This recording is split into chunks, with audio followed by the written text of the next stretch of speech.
طرح اتنا پیار کر رہے ہو، اتنی محبت کر رہے ہو، ایک شیر ہو جناب دے حوالے کریں نا، جتنی مرضی نمازاں پڑھ لو، نمازی نو جنت نہیں مل گئی، جے اس نو جنت مل گئی جڑا علی نال محبت کر رہے پاک ممبر تے کھڑا اور قسم اٹھا کے آدھا کلی نماز سے جنت نہیں مل گئی جتنی دیر محبت علی نہ ہوئی۔ توجہ رہے سامعین محترم، جتنی مرضی نمازاں پڑھ لائے، روزے رکھ لائے، حج کر لائے، زکاة ادا کر لائے، مگر شرط محبت علی ہو سی۔ توجہ رہے سامعین محترم، نیاز مولا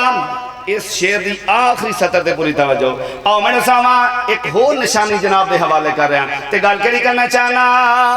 پڑھ قرآن نماز روزے فرمی کر کے آوے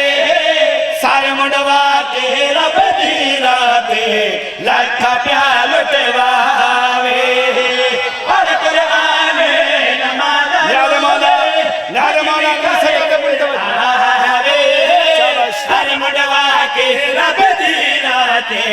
لکھا پیار اٹھوارے اس بندے دی ساری زندگی